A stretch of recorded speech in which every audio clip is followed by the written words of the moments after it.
Hello, everyone, and welcome to episode 78 of Selling Greenville, your favorite real estate podcast here in the upstate of South Carolina.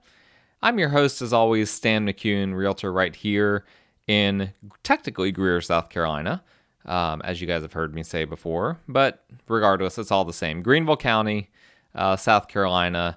I'm your host, as always, and all of my contact information is in the show notes if you need to reach me for anything. With regard to the show, please make sure that you're subscribed to the show so that you don't miss any episodes.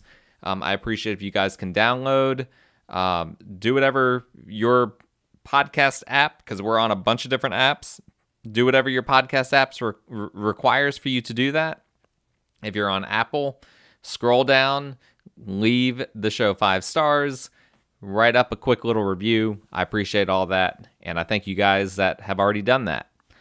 Today, we are going to be talking about smaller homes, specifically smaller houses, but smaller homes just in general. How, in a sense, smaller homes are a better investment in a lot of different ways than larger homes are. Now, I want to preface this right off the bat, okay? Because there's one very important thing that we need to get out in front of. Because I myself, actually, to me, the house that I live in is pretty big. It's like 3,800 square feet when you factor in our completely finished basement. So I am certainly not against being in larger homes. And this is where there has to be some kind of balance in discussion between lifestyle and investment. And we've talked about this in other episodes, but I just want to bring it up very briefly here at the beginning, just to make sure that you don't misunderstand me. I'm not saying that you shouldn't buy bigger homes. But what I am saying is that smaller homes do tend, in the long run, to be a better investment. Now, investment isn't the only consideration when you're buying a house for your family. I remember reading Warren Buffett talk about how it actually would have been better for him in the long run if he had rented versus buying his house that he raised his family in, but that he had no regrets, that he felt like owning the home that he purchased and that his family, his children grew up in, that was a great lifestyle decision. That was a decision where they made memories and even if he may have lost money, he gained so much more that was much more valuable than money in that decision. And sometimes the best lifestyle choices, the best lifestyle decisions are not necessarily the best investment decisions. And so you need to weigh that. If you're looking to move, don't just automatically go fully on one side of the spectrum where you're completely focused on lifestyle. You're not thinking about the investment side of things. But if you're more future-oriented, and a lot of us are, investors tend to be more future-oriented. If you're more future-oriented and you're thinking more on the investment side of things, don't defer all of life's joy to the future. There are some things in the present to be enjoyed. And sometimes if you defer your joy to the future, you never get to actually have it. You end up never getting to see that joy. The only thing that we're guaranteed is today, and I'm getting a little bit philosophical here. But my point is that the fact that some homes are better investments than others doesn't necessarily mean that that's the home that you want to purchase. You know what the best investment is right now? It's to purchase a home in a transitional neighborhood that is seeing 20% year-on-year appreciation even prior to COVID. Well, guess what? Most people don't want to raise a family in a transitional neighborhood. They tend to be higher crime. They tend to not have as good of schools.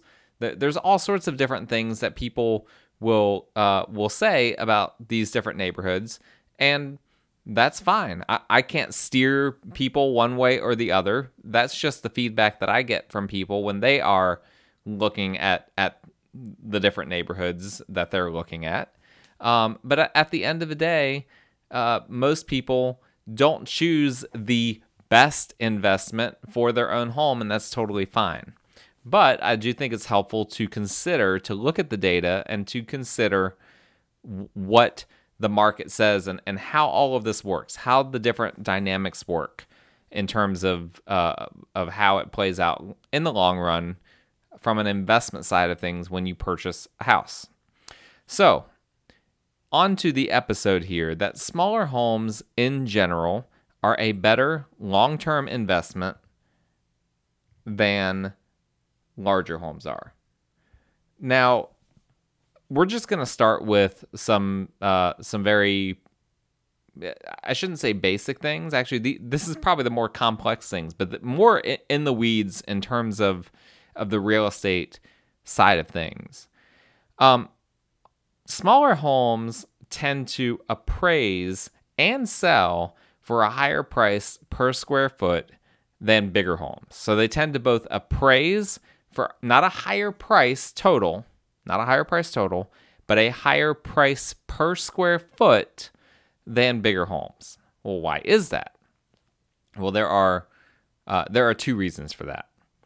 I want you to think of a neighborhood just in general. Picture a neighborhood in your mind and think about what the smallest home in that neighborhood is, right? The smallest home in any neighborhood there is a floor basically to what a neighborhood will sell for. And that floor is generated for a variety of reasons. The baseline is generated for a variety of reasons, but it comes down to location, right? Every neighborhood, based on its location, and as well, of course, based on the quality of construction, all these different things, has a baseline that no home will ever sell below. My neighborhood, that baseline right now, as I'm recording this, is about $200,000. There will never be a home that comes for sale, a house that comes for sale, barring some kind of weird economic, recession or something like that. But no home in my neighborhood that has 3 bedrooms and 2 bathrooms will ever sell below $200,000. That is the floor. That is the baseline. And that's simply because I'm in a part of Greer that's very central to everything. It's close to 85. It's close to 385. You can easily get to Spartanburg. You can easily get to downtown Greenville. Great school district, Riverside School District. Accessible to everything. So, the construction quality in my neighborhood, pretty good overall. Homes that aren't that old, has a pool in the neighborhood. All these different things contribute to the fact that there's a lot of people out there looking for homes that check off all of those boxes. So this is where we talk about supply and demand. So the demand for a home in my neighborhood is tremendous. And that demand means that really no matter what size, so we had something like a 12 or 1,300 square foot house in the neighborhood the past year sell for a little bit over $200,000. Well, that's a very small house for this neighborhood. There's not very many houses in my neighborhood that are that small. And on the flip side, you'll see other homes that are much bigger that might sell for $225,000 or $230,000. And so the price per square foot for that 1,200 square foot house is much higher than some of these other homes. Well, think about it from this standpoint, right? You've got the living room, you've got the two bathrooms, the 3 bedrooms, the kitchen, the dining room. That is the stable, and of course, whatever backyard. That is the stable layout. I should also mention a garage. Almost every house in my neighborhood has a garage. But those are the staple things that people are looking for, right? So what's the difference between, again, in my neighborhood, the difference between a 1,200 square foot house and a 1,600 or 1,700 square foot house? There aren't more rooms. They're just bigger, right? The living room is a little bit bigger. The kitchen's perhaps a little bit bigger. The master bedroom, master bathroom is a little bit bigger. Perhaps the yard is a little bit bigger. So that square footage that you add, of course, not to the yard, but the square footage in the house that you add, it doesn't fundamentally change what spaces are in the house. It just changes how those spaces are laid out and how large they are. Well, someone is going to be okay. There is someone in the market that's like, you know what? I don't care. I don't need a very big master bedroom. I don't need a very big master bathroom. I don't need a huge living room. I don't need a huge kitchen, but I need all these other things that this neighborhood provides, that great school district, that accessibility to everything, that the fact that it's a newer home, doesn't need a bunch of maintenance. Those are the things that I need. And so that is what ends up driving the price up, the price per square foot up for these smaller homes, is that ultimately people are not as worried. As long as the home checks off the boxes, they're not as worried about how large all of these different rooms are. And so that's what happens. We have a neighborhood, the smallest house in the neighborhood should almost always sell for the highest price per square foot of in comparison to the other homes in that neighborhood. What about appraisals? How do appraisers handle this? Well, it's not at all the same in terms of the logic behind it, but it comes to the same outcome. Appraisers handle the adjustments on smaller homes in a way that really favors the smaller homes. Now, what are adjustments? All right, when an appraiser looks at a house, they will take that house and they'll basically have a bunch of categories for that house and you know, all the different finishes and the condition of it and the location, all these different things they're assessing the house by. Then, and of course the size is one of them. Then they have the comps. They have at least 3 comps, sometimes more than that they are comparing that house to. All right, so you take the subject property, which is the house that we're looking at, that has 1,200 square feet. Well, there are no comps that are 1,200 square feet. So we have to use comps that are 1,600, 1,700 square feet, substantially larger than this home. How do they handle that? They have to adjust. And so they will take the price that those homes sold for. So let's say that those homes sold for $250,000, and then they will adjust that price down, basically penalizing them in order to make it an equal playing field. They're trying to make these 1,700 square foot homes to be comparable to the 1,200 square foot homes for the purposes of the appraisal. They're trying to make it a level playing field in order to account for the fact that these homes are bigger than the subject property. Okay, so how do they make that adjustment? Well, here's the weird part, right? So if we've got a 1,200 square foot home that is for sale for $200,000 or under contract for $200,000. The price per square foot of that comes out to what? Roughly $167 a square foot. Well, how does the appraiser adjust the price for the other comps? The other comps are perhaps selling for, $130 a square foot. Well, you would think the appraiser would just deduct $167 or $130 a square foot per square foot for the comp. So in other words, we've got a comp that let's actually play this out. So we've got for instance a 1,600 or a 1,500 square foot house that sold for $250,000. Oh, actually that's exactly 167. All right. So we do need to change this to 1,600. All right. So we've got a 1,600 square foot house that sold for $156 a square foot. A 1,600 square foot house that sold for $250,000. That's $156 a square foot. You would think, okay, so we've got a 1,200 square foot house. We have a 1,600 square foot house, we need to level the playing field. We know that the 1,600 square foot house sold for $250,000. We need to penalize that house in order to make it comparable to the 1,200 square foot house. How should we do that? Well, the logical thing would be to take 1,600 minus 1,200. That's the difference in size between the two homes.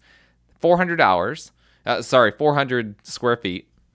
And now just multiply that times 156. So if we do that,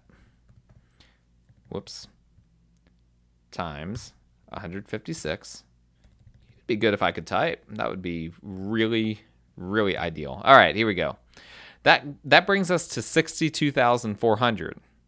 And so the logical thing to do would be to deduct 62,400 from the $250,000 to make that comparable to the 1,200 square foot house. So that would take us, actually into the 180s at that point. That, to me, is reasonable, but that's not how they do it. They actually adjust, it's arbitrary, but they adjust by, $30, $40, $50, $60 a square foot, and it just kind of depends on the appraiser, and it kind of depends on their mood, and it kind of depends on a few other things as well. So I think I most frequently see adjustments by like $40 a square foot. So they adjust by $40 a square foot. Well, that takes us to $16,000, right? Because again, the difference between these two houses is 400 square feet.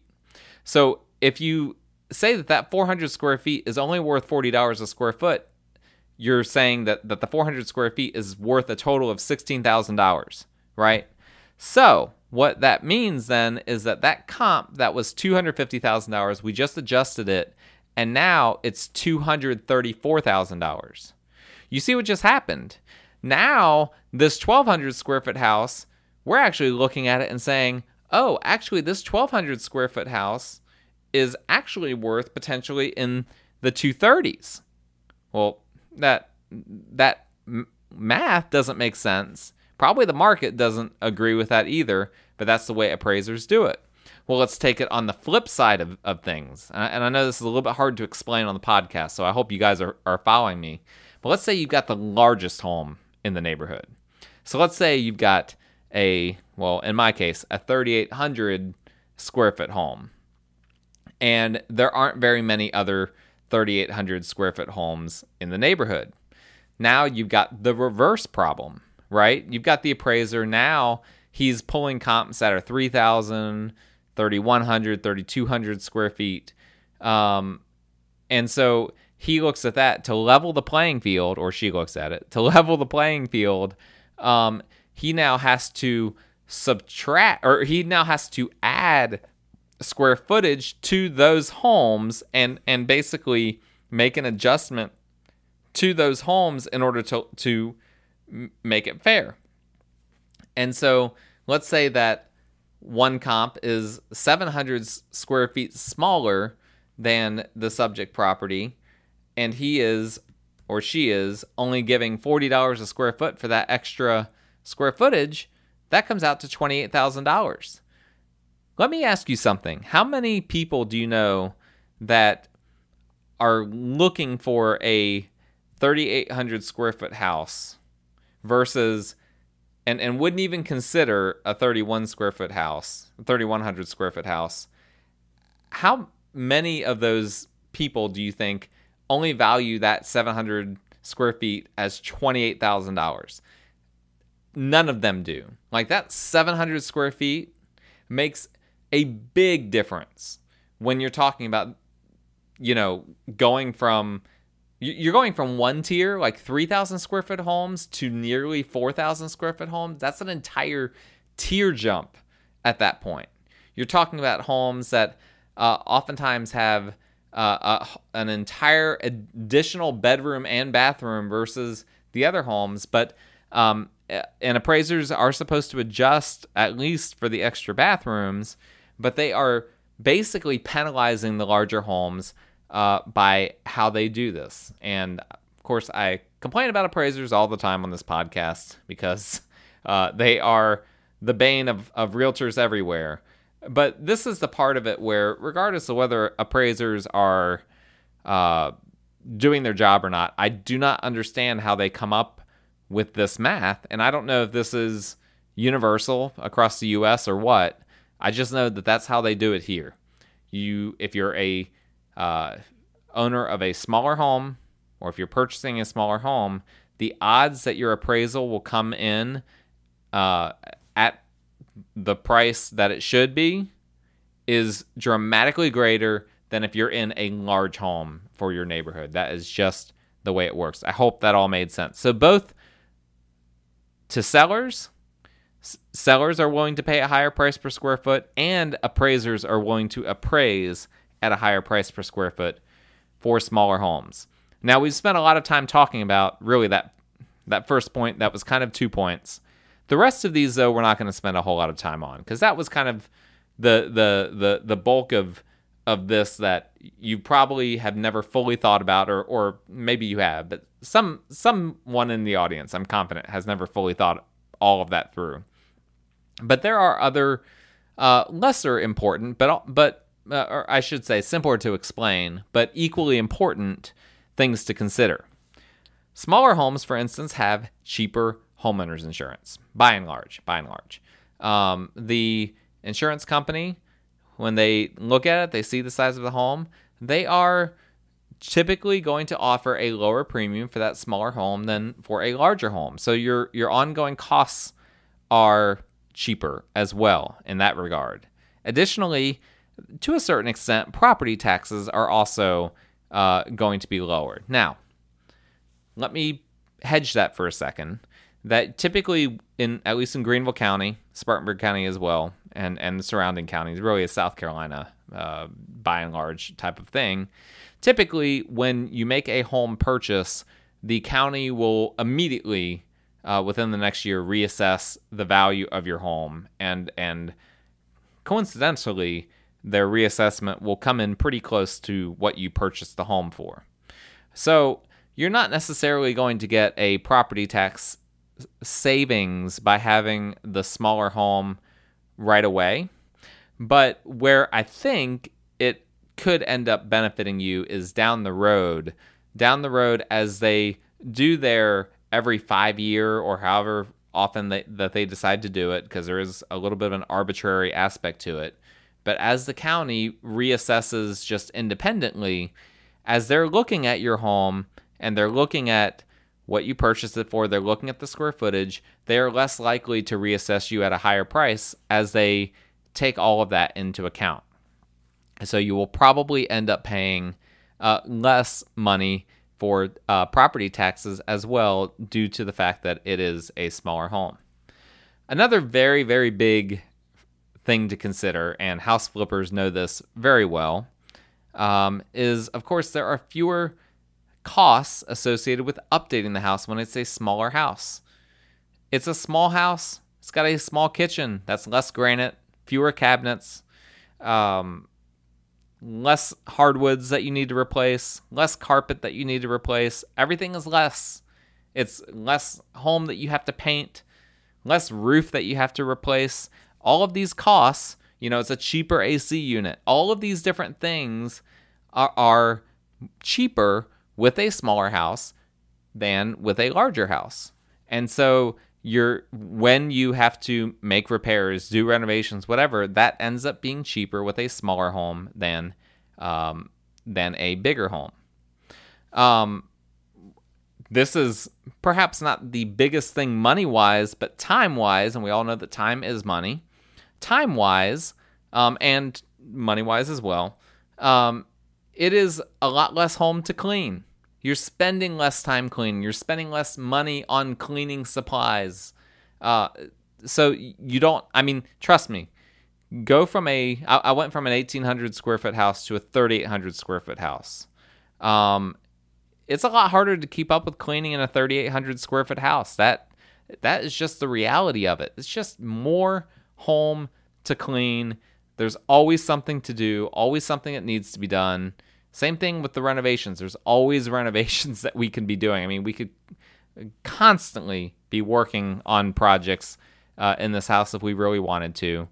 And so that is something that is worth considering as well. Just the fewer costs and the significantly less time spent cleaning when you have a smaller home versus a larger home.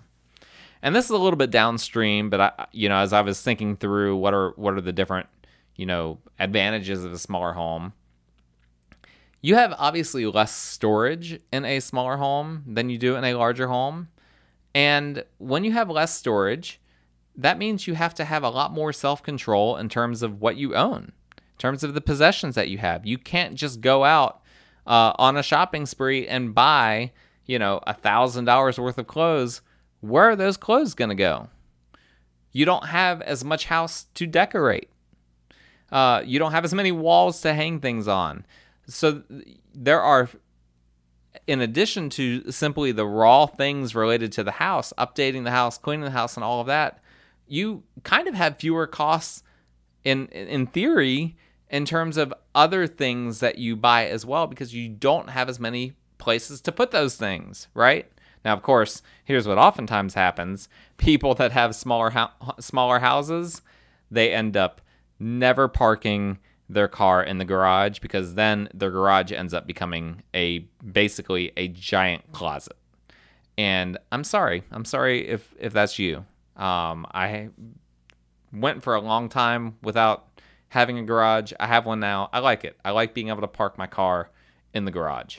And I highly recommend it. But I get it. If you're in a smaller house, maybe that is the sacrifice you can't make. You have to have, there's a certain level of worldly goods that you must have in your possession, and the house can't fit them all, but the house plus the garage can. Sorry, car. You got to be out there and hope that a hailstorm doesn't come along and ding you up. But that is potentially, I say potentially a way that someone might save money in a smaller house, is that they have a lot more self-control in terms of what they buy and what they have because of storage concerns. And I have heard this from people before. I do know people that literally they back off on a hobby that takes up a lot of space because they are out of space to support that hobby. And so that's a very real thing.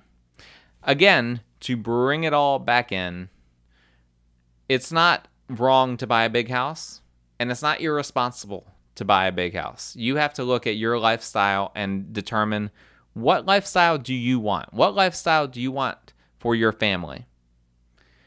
What makes the most sense for you and your season of life? It may mean buying the biggest home in the neighborhood. It may mean buying the smallest home in the neighborhood. But in terms of the investment long term, buying the smallest home in the neighborhood does pay off long term in ways that buying the bigger homes do not. That is just the reality of the situation. And that is the reality of this podcast and the end of this podcast. And I appreciate you guys listening. Please subscribe to the show if you haven't already. Please leave a rating or a review if you haven't already. And all of my wonderful contact information is in the show notes. If you need to buy a house, if you need to talk real estate, if you need anything real estate related, let me know. I'm happy to help you, happy to chat. Hope you guys have a great rest of the week.